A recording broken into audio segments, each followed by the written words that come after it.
This is the Art of Darkness podcast with Kevin Kautzman. And Brad Kelly. We're a couple of very online writers interested in the dark side of what drives creative people to create against all odds. This show is about art and the people who make it, what it costs them, and what it takes to bring something unique and impactful into the world. Each episode, we excavate the life and work of an artist you might think you know.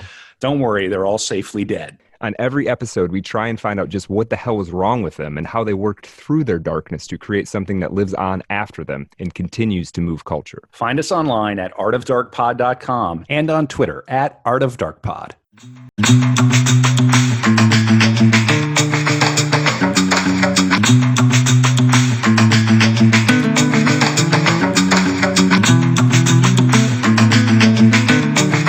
Let me read a little bit from this article in The Wire. Quote, Fela's domestic lifestyle and his battles with the Nigerian authorities became major selling points for Nigerian tabloids. One newspaper, the Sunday Punch, serialized a set of features about the Fela Kuti experience. That is what it's like to be in Fela's little chiefdom. Liberally sprinkled with pungent quotes from Fela himself and sold in numbers hitherto unknown for independent newspapers in Nigeria. His reputation also began to spread abroad. The New York Times ran a major feature on him, and his comments began to surface in foreign articles surveying Nigeria's economic and political climates. It is a moot point whether this attention was responsible for increasing his militancy or whether it was the other way around. Whatever the cause, Fela's radicalism increased and his music became even more powerful as a result. The consistency with which he interpreted political events and issues in musical terms was remarkable. The anti-military pieces Zombie and Unknown Soldier were seminal products of this period. They indicated that Fela was unbowed in the face of sustained attacks from the police and military. Now, so Fela, his fame is increasing in the middle 70s. He hates the government. The government hates him. He loves the people. The people love him. The government hates the people, and the people hate the government. This is how it's all kind of, this is very basic terms, how this is all working out now, right? So he's playing these shows in Lagos, but he also starts playing larger and larger crowds in outlying cities, playing for up to 50,000 people at a time in the middle 70s. This only pisses the government off even more. He's not just some weirdo in a nightclub in Lagos. He's playing out in the suburbs. Your children the children of the elite are listening to him, right? And this starts to culminate. Well, let me back up for a second. In 1976, there was another raid on the Fela Kuti compound, and this came about because the Nigerian government was putting together Festac 77. This was the second festival of Black and African arts. And this was supposed to bring in a very large international crowd into Lagos. And to accomplish this, the Nigerian government carried out something called Operation Ease the Traffic, which, per Fela, consisted of the Nigerian military going up and down the street, horsewhipping people to get them off the street. It was like the international community is going to be here. We got to clean this place up, right? And so what that meant was beating the shit out of anybody who, might be loitering or, they might have a corner vendor stand of some kind or whatever. So Fela is talking up and down about this all the time, talking about how unjust it is, and maybe if the Nigerian government knew how to actually run a country, they wouldn't have to go around beating everybody up to clean things up for this international BS audience. Like, it's all fake. This is all fugazi. They're all so they have to shut Fela up, of course. So they raided him again. This is I think the third raid on the compound. This one he was more famous than the previous raids. And so this is widely covered in the media and in songs that Fela made in response. More international attention is drawn to him because of this. And then when Festac, the festival, actually goes down, Fela held his own festival at the shrine, which ended up being more popular than the official event. He was doing 4 shows a night during the entire Festac thing, and he had all kinds of celebrity guests. He jammed with Stevie Wonder there one night. Like this is when the international musical community started to like show up in Lagos and find Fela. Was in this like 1976 period. Um, Now, because of this, and because of Obasanjo, the leader of the country, his other actions in the country, Fela released a very popular, perhaps his most popular song at the time, entitled Zombie. And Zombie, it's on the YouTube playlist we put together, Art of Dark Pod on YouTube. Um, and this is a song. Let me just give you a couple lyrics from it. I'm not going to read a lot of lyrics because the lyrics don't really work when you just read them. They have, in this case, they definitely have to be in their context. But let me just give you a little bit of it. Tell them to go straight, a joro, jaro, joro, no break, no job, no sense, a joro, jaro, joro. Tell them to go kill, a joro, jaro, joro, no break, no job, no sense, a joro, jaro, joro. Tell them to go quench, no break, no job, no sense, go and kill, go and die, go and quench. Right? Goes on like this. And the whole song is about how basically the members of the Nigerian military are just zombies who just do whatever they're told. That's the whole point of this song. Now, this comes at the end of this whole Festac experience where the Nigerian government had been roundly embarrassed and called out. And so in early 1977, the Obasanjo military police or whatever, he sends 1,000 troops to try and put an end to the Calacuta Republic for good, right? This raid was incredibly vicious. They beat children. They raped and assaulted the Fela's women, the queens, as he called them. They beat the living hell out of Fela. They threw his mother, 75-year-old, elder stateswoman of like Nigerian leftist politics. They threw her out of a window. She would actually die some months later from she never recovered from her injuries, basically. And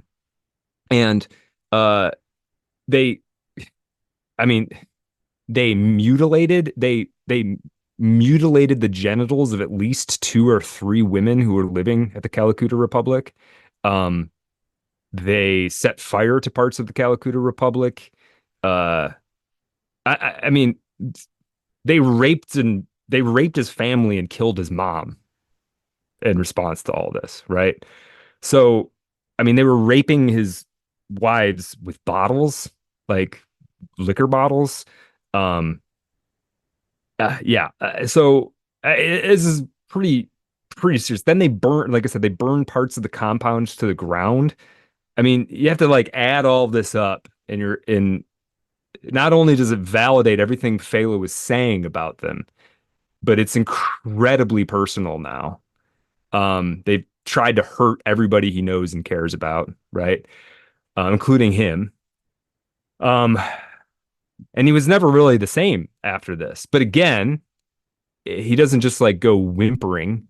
He digs in. He's like more Fela now than he ever has been. I think the one song he recorded a few songs about this, but the best one and arguably one of his best songs is a track called Sorrow, Tears and Blood. Let me see if I thought I had this open, but I'm gonna read a couple lyrics from Sorrow, Tears and Blood. Very cool. I mean, yeah, if my browser doesn't. No, you're all right. Take your time, Brad. You're doing a great job. And everybody, I'm just going to take a moment here to, do an ad, right? Yeah, do it. Patreon. Patreon.com/artofdarkpod, Substack.com/@artofdarkpod. If you like what we're doing, support the podcast. We give you tons of extra stuff. You can join the book club. You get the extra book club content. We've got a book club meeting coming up. We're going to do Ursula K. Le Guin's The Left Hand of Darkness. The way that works is if you are on Patreon, you're on Substack the day of or the day before, you get a link. It's a Zoom link. You can join us. The meeting is recorded. We talk about a book. I think we're doing like 6 of these this year.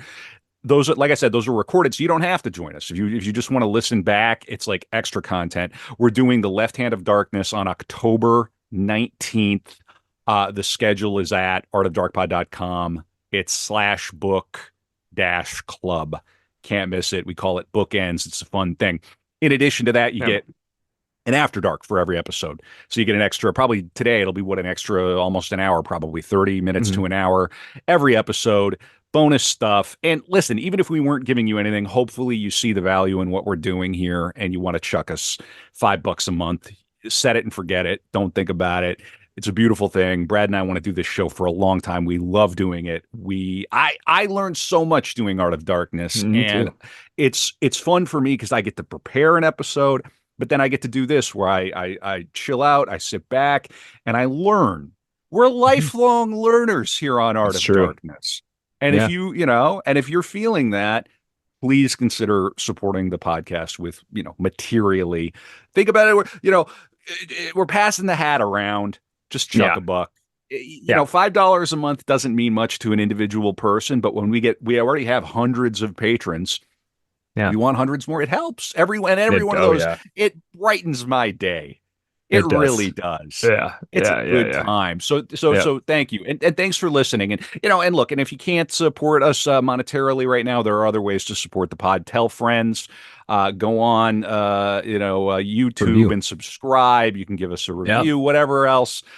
Join the Discord, get into the channel, artofdarkpod.com/Discord, Telegram, t.me/artofdarkpod.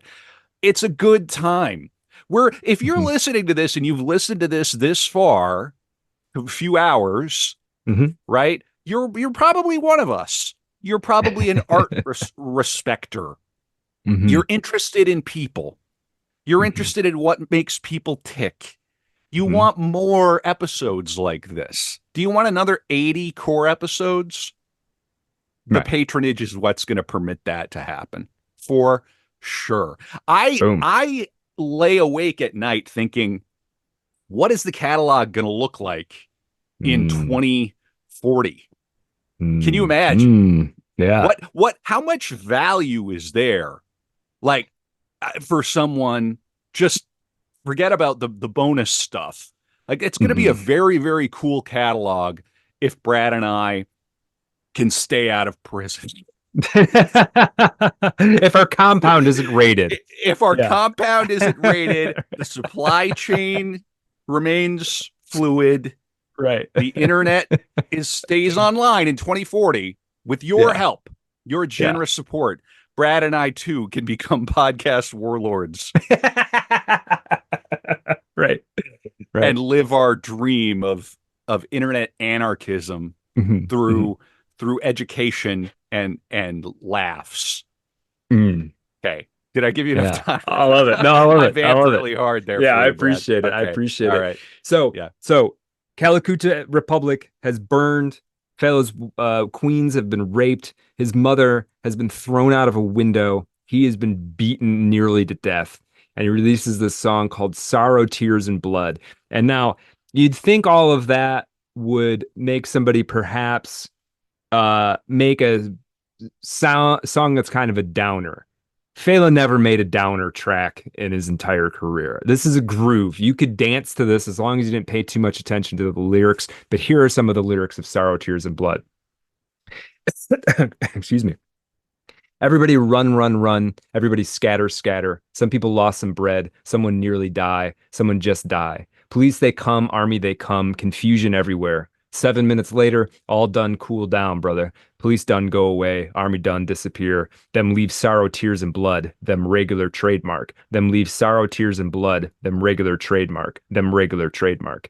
That is why everybody run, run, run. Everybody scatter, scatter. Some people lost some bread. Someone nearly die. Now, this was a very popular song, and this is fairly on the heels of Zombie as a release. And one thing I do want to point out about these lyrics, Fela very deliberately wrote the lyrics to his song in something like what we as Westerners hear as broken English. He didn't speak, he was educated in London. I mean, if you listen to an interview with him, he's got a slight Nigerian accent. Maybe not even slight, but he's a well-educated man, right? This is a very deliberate choice to communicate in broken English as a sort of a democratization of his message, right? That he's not above He's trying to present himself as not being above anybody else. That anybody who lives in Nigeria can listen to this music and understand it and feel like he's talking to them. Um, I think that's an interesting choice, and it was very deliberate. Um, okay, the Calacuta. Um, yeah, let's talk about. Okay, let's fast forward slightly. 1977, the Calacuta Republic is that it's the third or fourth raid, but it's the most serious one, right? So far. On the 1 year anniversary of the burning of Calacuta, Fela marries 27 women, all of whom had already been in a kind of rotating tryst with them. Um, they they took turns. They he spent I spent the night with a different one almost every night. Um, you know, this book, this bitch of a life, actually has interviews with a lot of the women. And they're all sort of different. They all come from different backgrounds. Some of them were dancers in the show. Some of them were not. Some of them like did the makeup for the live shows. Some of them did other things. Um, some of them came from families in which their father had multiple wives. Some of them didn't. They came from different strata of Nigerian society. They were different ages. Um, Fela, in modern our parlance, we would probably call him a misogynist. I mean, he definitely believed that um, in the relationship, the man was supposed to be the one in charge. He certainly believed that, and he believed that was sort of right in a moral and even religious sense, that that's how it should be. He occasionally used some form of corporal punishment to try and manage the situation. So it wasn't common, but it wasn't also unheard of for him to slap one of the wives to try and put things in check. Um, he, but at the same time, uh, uh, he, it's interesting. He kind of thought of this as I'm in charge, but I'm in charge of a place where there aren't rules. So it's like if one of the wives was like, Fela, I don't want to do this anymore. He'd be like, okay, see you later. Like it wasn't, he wasn't keeping them locked up in a basement or something like that. So I don't know, make of that what you will. It's hard for the American mind can't even comprehend having 27 wives. So what other fallout is there from having 20? I can't even start to understand what that would be like. So yeah, Yeah, no. I mean, no. I mean, a cult leader is the best. it really is. That would be Yeah. that would be how I lock in. Hmm. Yeah. That That's what it sounds like to me. That's what I think locked of it. in. Yeah. Yeah, Yeah. Yeah. yeah. Huh. I don't know. I mean, different culture, wildly different Right. culture, different Right. continent. Right. Yeah, And different culture. but he was even within that different culture, he was different He than was everybody else too. right, Right. So wealthy, it's right. uh, from a good family, Hmm. from an authoritative family, Hmm. a Hmm. musical genius, Hmm. and Right. I assume able to take care of 27 women He and their was. children. He was. Yeah. Yeah, I mean, yeah, he didn't manage his finances well, but I mean, if you're performing shows for 50,000 people, yeah, there's money. yeah. There's a Just little bit of charge them money to go $1 a around. piece. You got Right. $50,000. Right. Do So, that 50 nights a year. You're yeah, you're doing all That right. scales pretty well. Yeah, Yep. exactly. So, yeah, so 1978 he marries all of these women, all 27 women simultaneously. Um, uh, he's decided after this burning of Calcutta that the Western world doesn't have anything to offer him, or has very little to offer him. And so he begins in a descent here, or an ascent, depending, I guess, on how you think about it, into a stronger and stronger identification with pre-colonial African culture. This means, not only spiritually and in the music, but also in this marriage thing. I mean, like I said, some of these women were from families where their father had multiple wives. So this wasn't like some completely unheard of thing in Nigerian culture. Obviously, the scale of it was somewhat unheard of in modern times, but it's not like there was no precedent for any of this. He was establishing himself as a king fundamentally of his own world. Right. And Most of us can't imagine the idea of sovereignty. right, right. Yeah, Nobody tells me what to do. right, right, Nobody. right. And that's We Fela. can't imagine. And that's Fela Kuti. Yeah, yeah, yeah, In living exactly. memory, that dude was rolling around. Yeah, it's crazy. It's crazy. It's And totally now, like actual yeah. anarchism, actual practiced anarchism.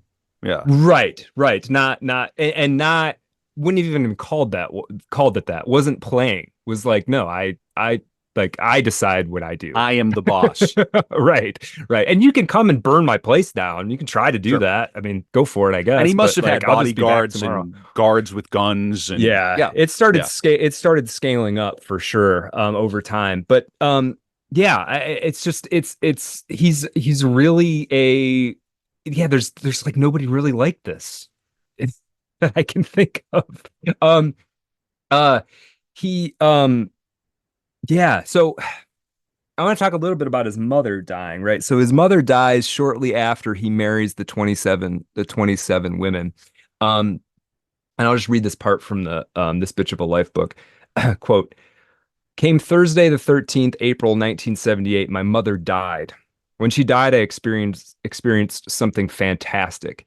That day I had gone to see her in hospital. I was on my way from hospital. I was going to sleep in the house of my first wife, and I got there around midnight.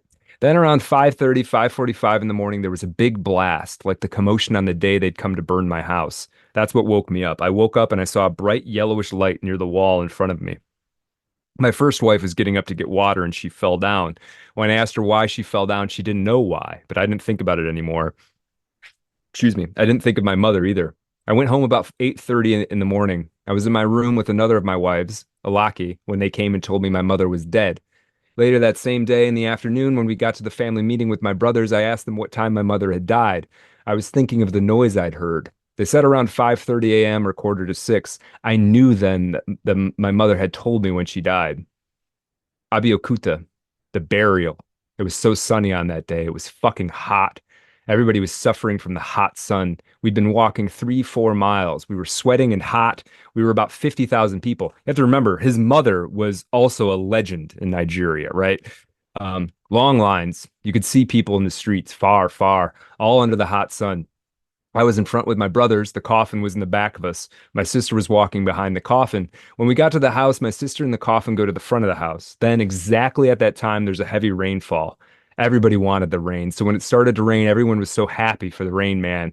But it was raining so hard that when I went to carry the coffin, the rain broke it. Can you imagine that? Rain is normal, true, but what happened that day was not normal, man. I knew that my mother was going to use rain to communicate with me in some way. Since then, rain has become a sign in my life. On, on October 1st, 1979, Nigerian Independence Day, Shigari was due to assume power, ending 13 years of military rule. So Obasanjo was going to go just like that, and with honors. I just couldn't let him get away like that, man. Obasanjo's soldiers had killed my mother, this wonderful, good, and peaceful woman. That man will have to answer to that one. At any rate, I let everybody know that on the very last day of his rule, I would take my mother's coffin to his residence at Dodan Barracks and place it in front of his gate. I told everybody, at the shrine, in the streets, to the press, to everybody. I knew I might get killed trying to do it, but I knew I would do it. That's the least I could do for my mama. We're now September 30th. The night before, we had worked till late at the shrine. Everyone was tired. I almost overslept. I woke up in a hurry and got my people together, and we entered the bus. We were off for Lagos. The coffin was inside the bus, man, but look out to the front, roadblocks. The army had set up roadblocks at every point leading into Lagos Island. Man, I said, and I stepped on the gas, full speed, past the armed soldiers. They recognized my vehicle and started making frantic signs for me to stop. Then they came toward the bus and opened fire. Bullets hit the bus, but none of us, the queens and my boys, were injured. So they started giving us chase, but we got away and headed straight to Dodon Barracks. Man, I don't know how they didn't kill us that day. Anyway, we arrived at Dodon Barracks. Get back or we'll shoot, a young officer said. We'd taken out the coffin and we were still some way from the gate. I told my boys to stay back. Only me and my wives were to carry the coffin up to the gate. We continued walking up to the gate slowly. Oh, my wives, those women were courageous, man. The sentries lifted their machine guns and rifles. We'll shoot. Get back. I told them, my brothers, will you also shoot my women? And we continued. They lowered their weapons. We arrived at the gate. We lowered the coffin to the ground, and we turned around and we left. And at that same moment, it began to rain. So, Nigerian government kills this guy's mom. And what does he do? He drives through a military blockade to lay the coffin at the head of the government's doorstep, basically. Just like, you're going to walk away from this regime and think you were a great leader, but you have to confront the fact that you killed the 75-year-old woman. And why did you kill her? Because, what, you can't handle a little bit of criticism? Like, what's, you know, I think it's a great moment. I mean, Fela's not out there shooting people or anything, but he's not gonna, again, courage. The secret of life is to have no fear.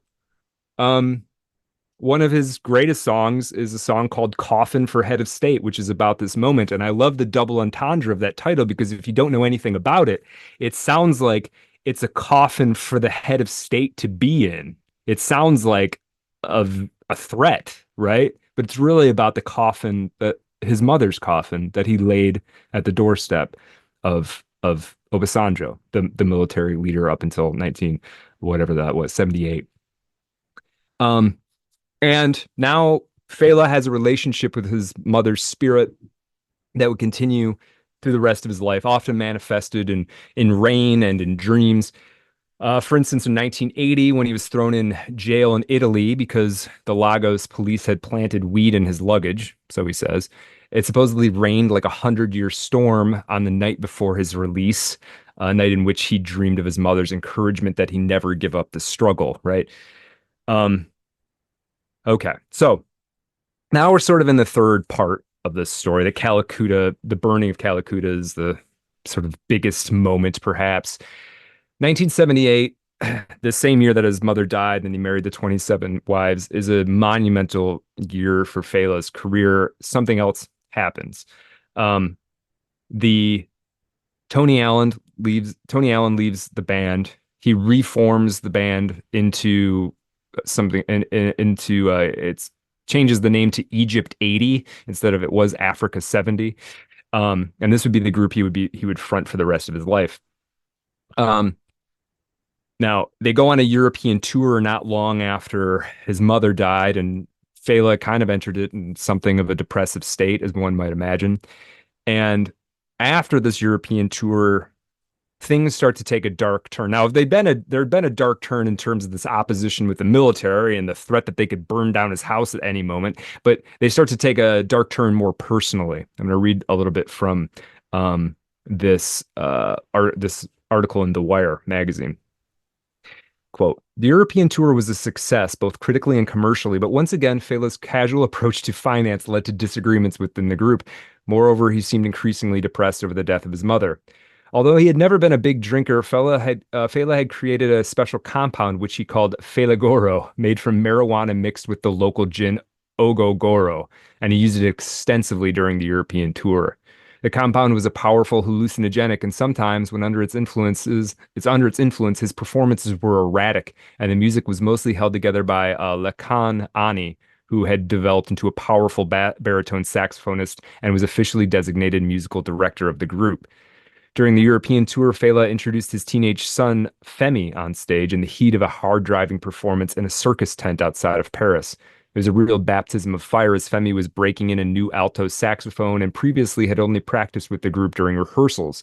But before a crowd of more than 10,000, Fela ordered Femi to take his first major solo. Fela stood by his side of the stage, driving his son on with shouts of encouragement and derision. The experience proved its worth. Femi now leads a group called Positive Force and has developed a streak of determination and almost direct response to his father's unorthodox method of apprenticeship. After his return from Europe, Fela's music and life took on a doom brilliance which was overshadowed by a cloud of inevitable confrontation. Raids by the police and military became even more regular when he moved to Acacia and took over another club where he installed the new African shrine. His hangers-on from Mosholashi Idioro followed. They virtually repopulated the area around the shrine, bringing hard drugs, especially heroin and crack, with them. Fela spoke against the use of any drugs other than marijuana, but many members of his entourage, including some of his wives, had already become junkies, a development which only seemed to reinforce the allegations of immorality and criminality that the government was leveling against him. Starts to be some other things developing around this time as well. In 1979, Fela starts his own political party called the Movement of the People, or MOP, with the purpose of, quote, cleaning up Nigerian society like a mop. The group preached what is called Nkrumahism, basically the adaptation of Marxist-Leninist theory to the social context of the African continent. We talked a little bit about, this already, but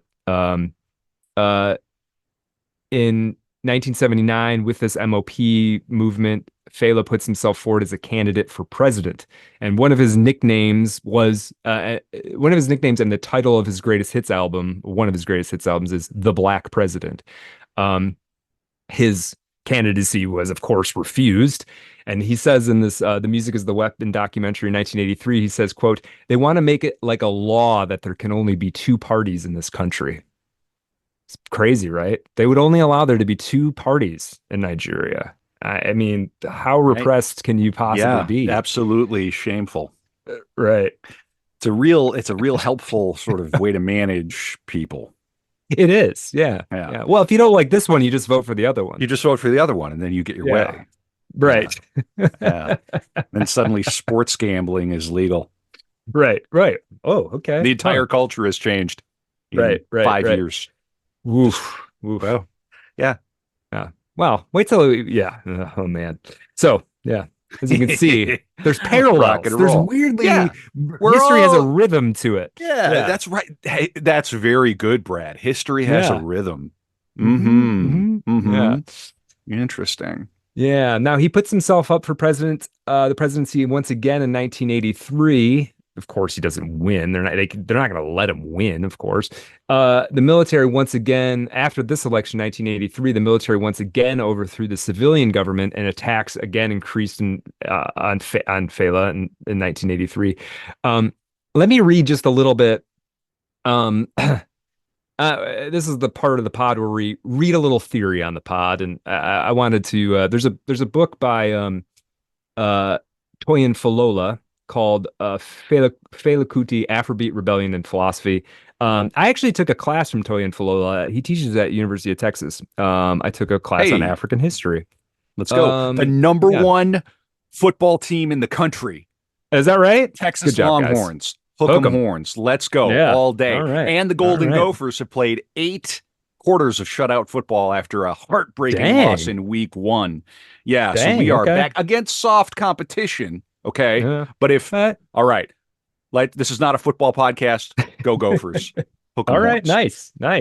They when Texas is the number one team in the country, they had to beat Michigan, Brad, to get there. But you don't care. Yeah, you don't care about Ann Arbor. Not really. Right, not really. You have more loyalty to Texas than Ann Arbor. I went to for grad school. You went to Texas. I did. Yeah, Michigan, that's right. University of Michigan never did anything for me. I'm telling you, Brad. They go to the playoffs. They're going to go to the playoffs. All right. Will it be good for the pod? Do you think? It could be. Is there already? All I'm saying, no. It will no. It has nothing to do with the podcast.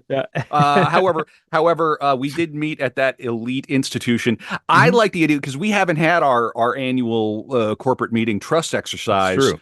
I don't hate the idea of meeting for a Texas Longhorn playoff football game, depending on where that happens. Something to think about. Interesting. Brad Kelly. That could be fun. Okay. We can take some fun pictures. There's a sports channel in the Discord too. It's very lively. Ooh, there's a lot of strong feelings in the sports channel. Really? Mm-hmm. Are you guys? Is there gambling recommendations in there? No, but there could be. Listen, we're just that Discord is young. There's a lot of Mm. time. Yeah, Yeah. that's true. I'm And just it could just gonna flower. start It hitting. might flower. I've got a crypto channel in there. You aren't even in the Discord yet, so you have no idea how much I am degrading our brand and destroying our tattered reputation in the Discord. So, all right, I love it. very All cool. right. That's cool. So you took a class from this fellow I did. who you're Yeah, citing now. Very Dr. good. Toyin Falola, who's a Nigerian and Very good. yeah, Cool. writes a lot of books and teaches Small at world. University of Small Texas. world. Yeah. Yeah. Good. That's a good Um, school. it is a good school. Yeah. All right, so I'm going to read a little bit of this, and this just gives us a little bit more sort of theoretical context to what Fela was up to politically. Okay. Quote, within that contested space, the Nigerian government constrained the yearnings and aspirations of its Fela's citizens, limiting their capabilities to become meaningful beings. And this contestation was constructed this way because the juridical freedom that the Nigerian state wanted independence, together with the questionable legacy of colonialism, structured the state to deny its citizens room for being and becoming. The Nigerian state had become the heir to the constitutional impunity which defined colonial sovereignty. Within this context, independence leadership in Nigeria circumvented the mechanisms that ought to lead to good governance through the privatization of the Commonwealth. The army of the poor, the destitute, the disenfranchised, and the dispossessed were confronted with the choice of either engaging with the state or exiting from it. Most chose the latter option. Resignation was particularly desirable because the state actively cultivated it to take the stress of governance off its back. While some have dropped out in the form of migrating out of the shadow of the Nigerian state, the majority of Nigerians just drop out in place by burrowing out of its reach. Fela's political persona and the nature of Afrobeat ensured that he could not have delinked from the Nigerian state via abject resignation. What Foltz calls quote, freedom within the African state opens a space of contestation for the discourse on the meaning and practice of freedom.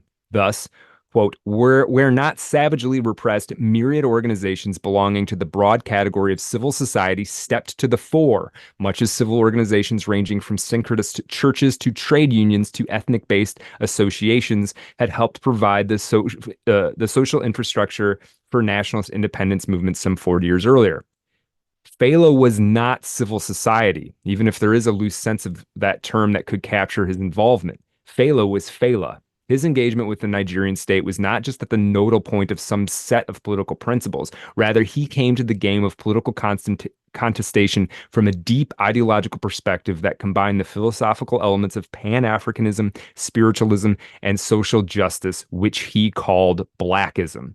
In Fela's complicated performative practices, Blackism is a multi-layered array of philosophical dynamics connecting past and present, culture and politics, and modernity and tradition in a complex continuum of relations and interactions that Fela intended to deploy for the understanding of social change and cultural renaissance, not only in Nigeria, but across the African continent. We can therefore begin to understand the cultural and political significance of his quartet of contemporary Black divinities displayed at the shrine. These are the people he had pictures of at his venue. Malcolm X, his mother, Patrice Lumumba, and Kwame Nkrumah. Okay.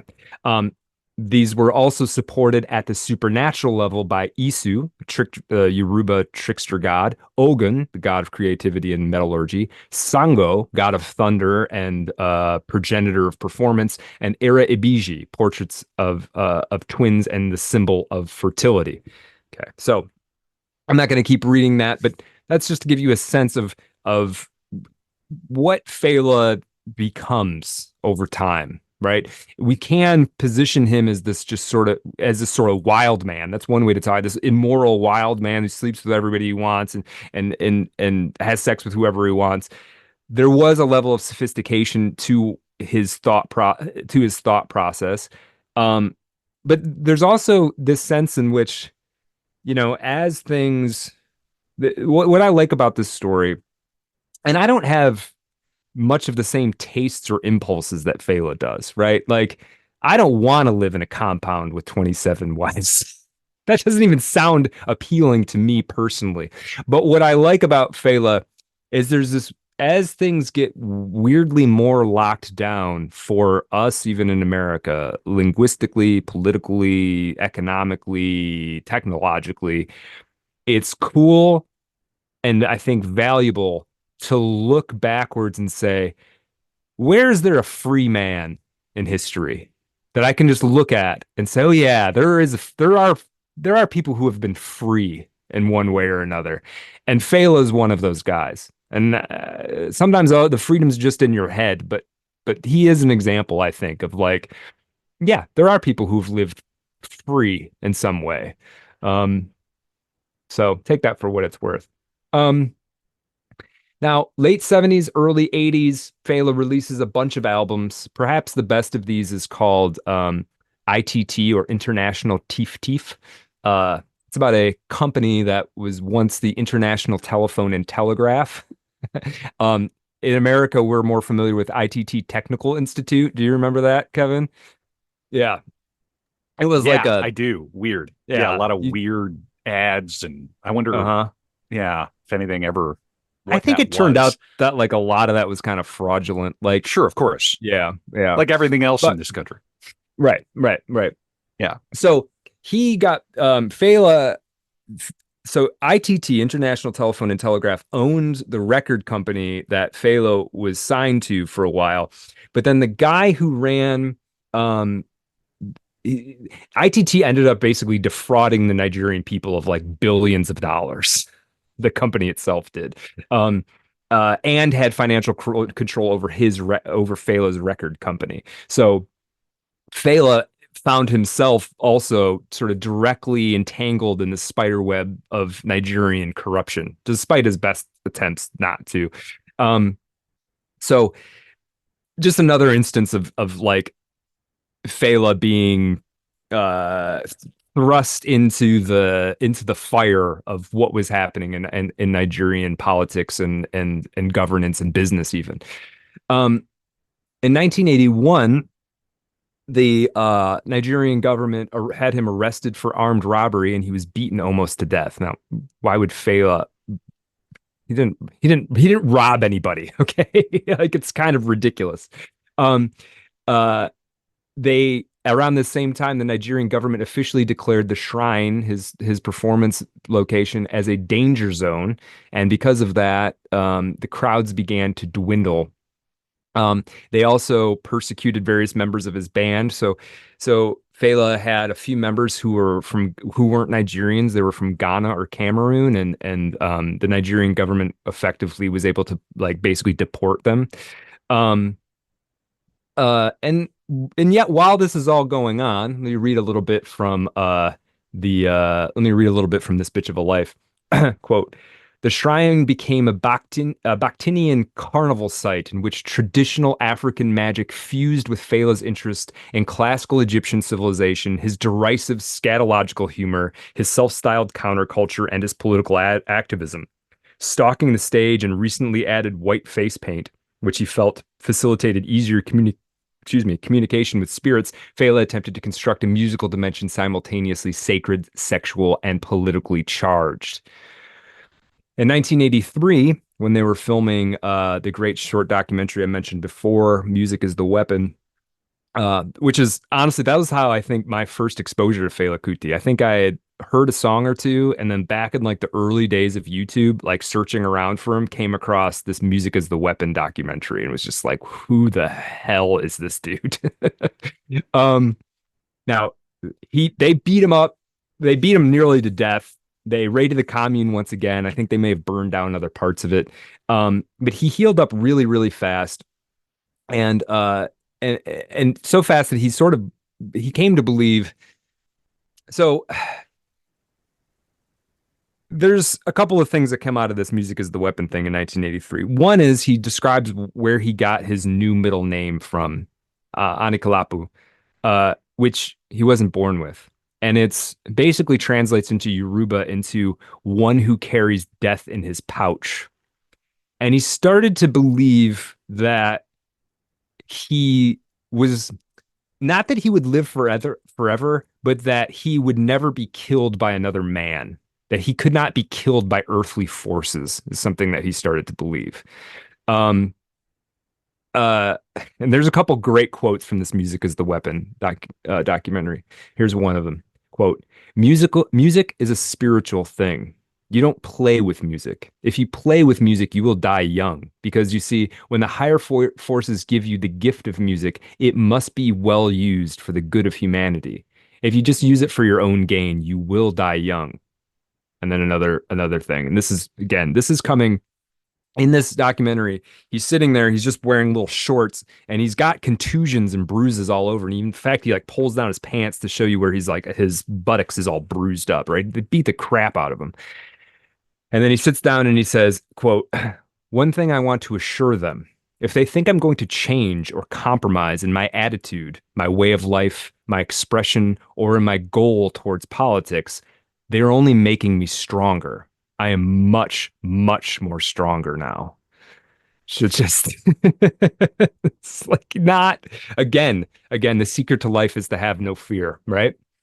Um, Nonetheless, okay, 1984, Fela was charged with trying to smuggle currency out of Nigeria on a trip to America. See, they would always try to get him on something. Uh, Supposedly, he tried to smuggle 1,500 pounds out of the country. This was a pretty trumped up charge. Apparently, the Nigerian police, quote unquote, lost his currency declaration, etc. He ended up serving 20 months in prison until under a certain amount of pressure from the likes of Amnesty International, he was released.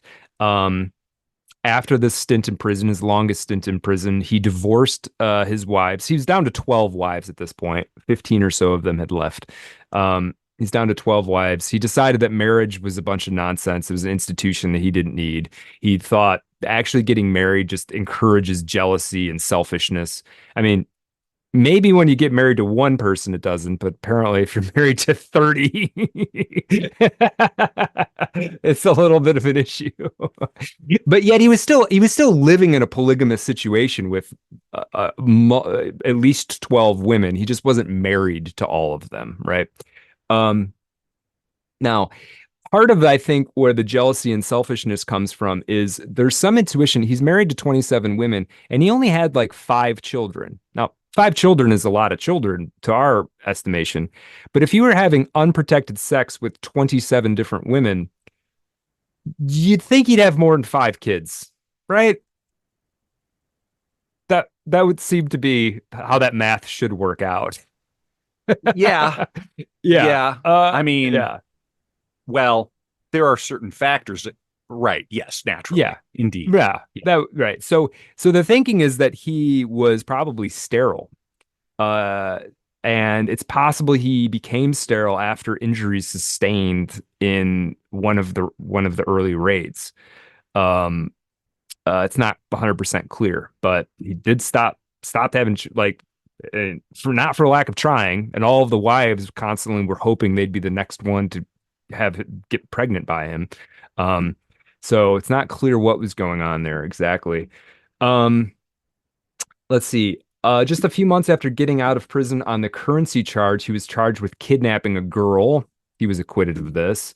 A year after this, he was accused of murder after someone had been killed in a fight at the shrine. Fela would claim that actually the police, the security services had planted a dead body in the shrine to see if they could get Fela.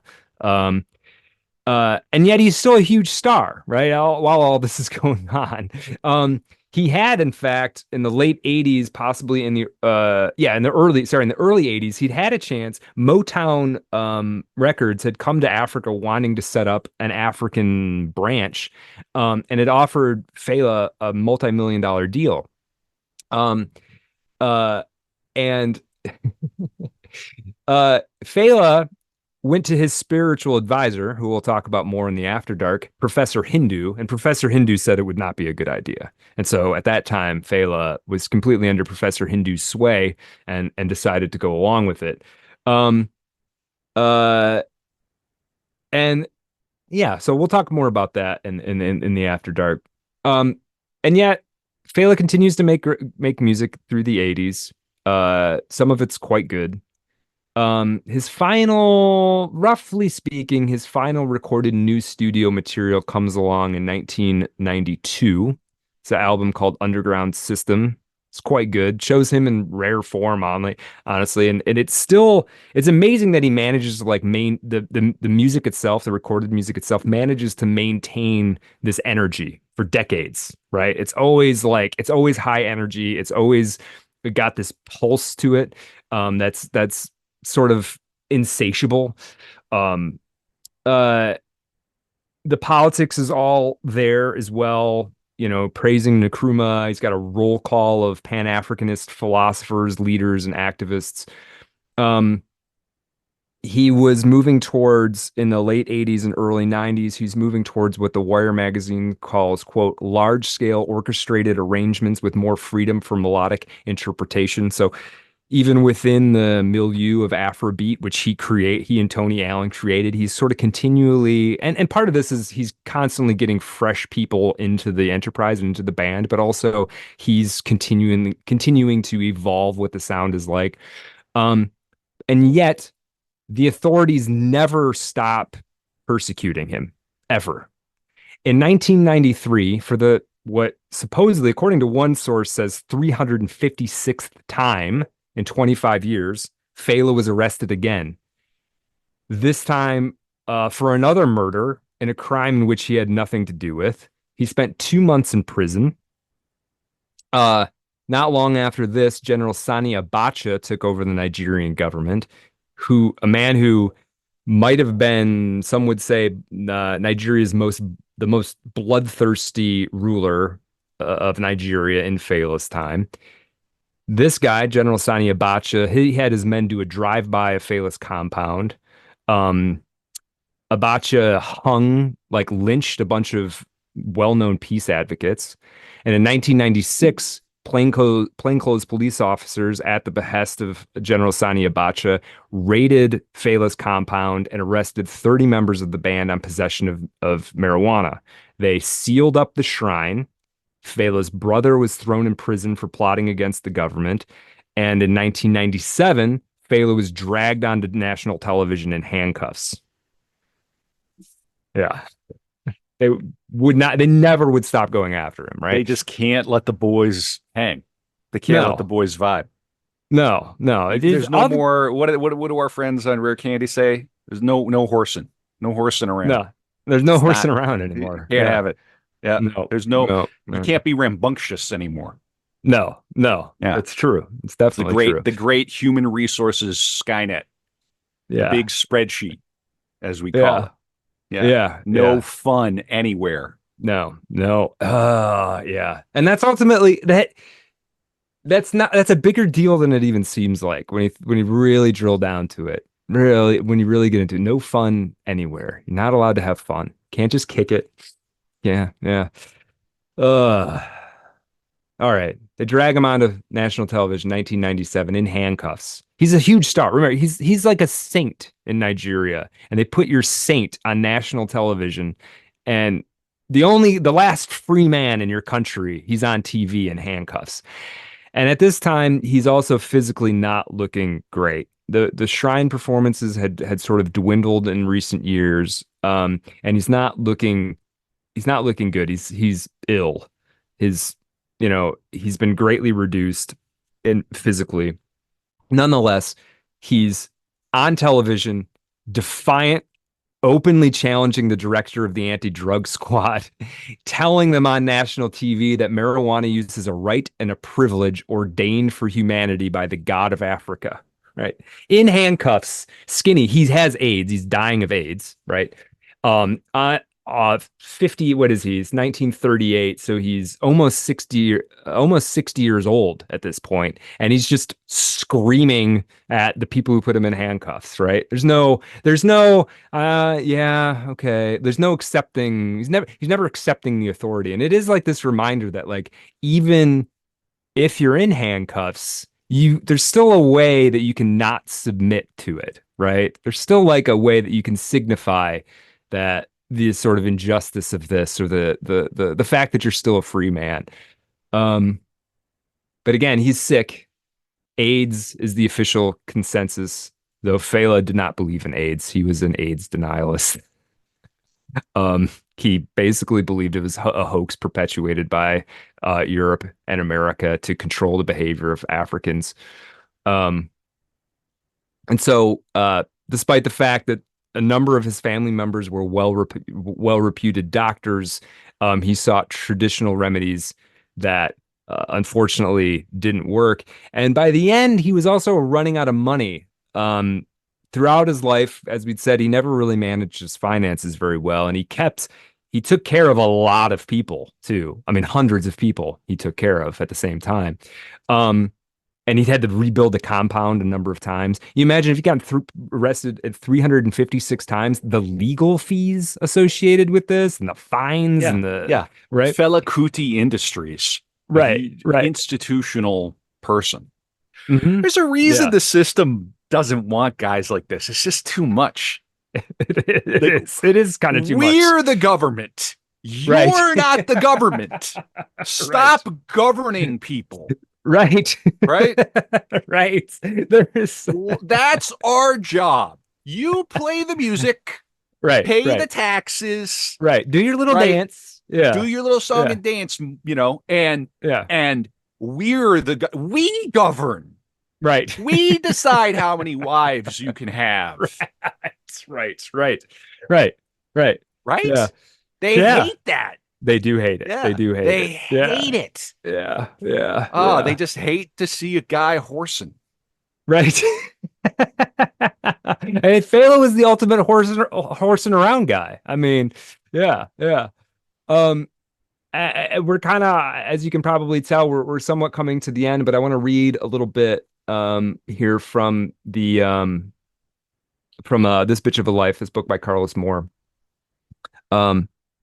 Ricky Stein, Fela's final manager, would say of him, quote, "I saw Fela as a social engineer concerned with issues of injustice, corruption, the abuses of power. He was ready to lay his life on the line in defense of such causes, which he did on countless occasions.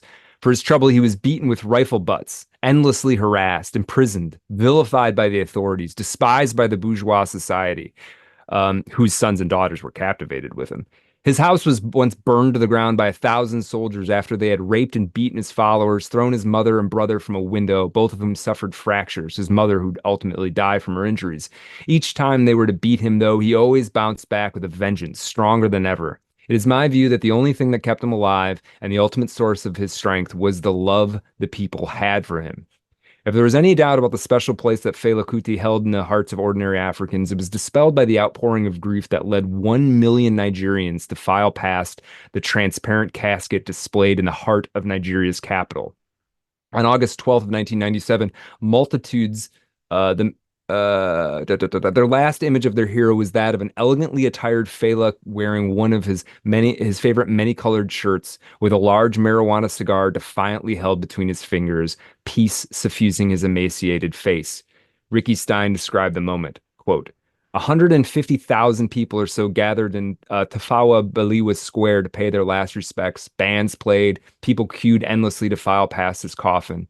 We then ran with the coffin to a hearse to make the 20-mile journey to the shrine where Fela's children were to carry out a private ceremony for family and friends. In a cavalcade of vehicles, we rode through Lagos City behind a band in the back of a pickup truck playing Fela tunes. The road was thronged with tens of thousands of people until we came to the brow of a hill. I looked down across the valley to the distant horizon. The road was filled with people from one side to the other and as far as the eye could see. 1 million people or more, and even more came as we passed through each neighborhood. 7 hours it took us to cover 20 miles, and the band never dropped a note. Fela was laid to rest at the compound that symbolized his 27 years of running resistance against all that he perceived as wrong in society. At last, Calcutta had truly become a sort of new Mecca. Appropriately, in June 1998, 8 months after the rebel musician's death, General Abacha, the tyrant, suddenly collapsed and died of a heart attack in office, leaving behind a reported personal loot of $4 billion stashed in several foreign bank accounts. How sharper could the contrast be? Fela, his legacy continues in the Afrobeat genre that continues on. At least 2 of his sons and a grandson still perform music, Sean and Femi Kuti. Both had rich musical careers in their own right. Both of them carrying on that legacy, playing a similar kind of music, politically charged stuff. Actually, his son Femi apparently holds the Guinness World Record for the longest cyclical breathing playing the saxophone. It's like 5 hours or something crazy like that. Um, and and of course, there's been a musical, Fela the musical. There's been repeated talks about a biopic that I don't know if it ever happened, but you know, some sources say Fela in Nigeria is more popular than he ever was to this day. So, you know, I think he's going to stand as a symbol for something uh for a long, long time, I think. Yeah. Absolutely. Yeah. And fearless. Fear is the mind killer. Yeah, Stay that's right. anarchic, my Yeah. friends. Yeah. Never Yeah. surrender. Yeah. Yeah. We only get one life, and they do kind of beat us into submission. And it's a global system of, and it's, you know, they use different tactics on different populations. It's an old, old system. It's hundreds, if not thousands of years old. In Yeah. fact, history is the history of this system. PKD was on one. I Yeah. more and more understand what he meant. I live Yes. it every Yes. day. I know I'm Yeah. not alone in this. I don't want to sound like a kook, but I don't think that I'm out of line when I say Mhm. we are born into a big spreadsheet that people have been working on for a very long time. Call it what you want. Call it the empire. Call it the Mhm. cathedral. Mhm. Call it government. I don't know. It's a lot of things. We don't even really fully Mhm. have language for what it is. But they have an Mm. idea about what your life is going to look like based on the zip code you're born into, Right.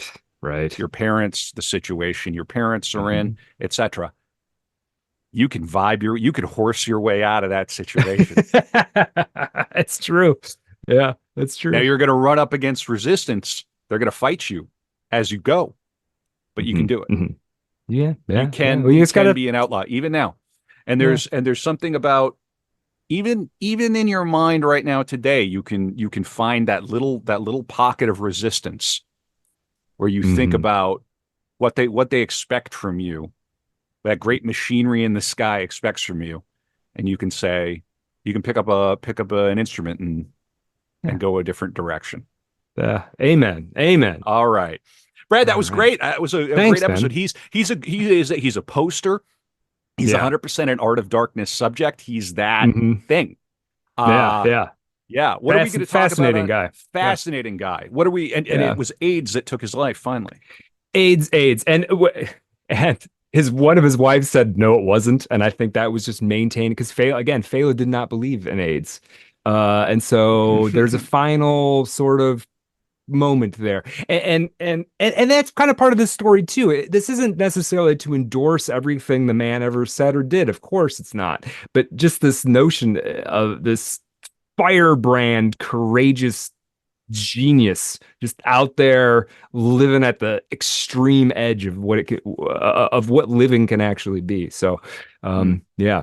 In the After Dark, Mm-hmm. we're going to talk about the more mystical side of Fela Kuti, including his involvement with a quote unquote spiritual advisor and magician named Professor Hindu, and the David Bowie connection. We're going to talk about the David Bowie connection on the After Dark too. That's right. I got to ask, Brad, Yeah. what is Fela Kuti doing today? If he's still alive today, Yeah, I mean, I think he would have just, I don't know that he would have ever stopped making albums and music. I mean, of course, as one ages, they're going to slow down a little bit, but I think he was going to be a rebel to the end. Now, I don't understand the political climate in modern day Nigeria at all. Like, I couldn't answer a single question about it, and I kind of feel like I should be able to, but I can't.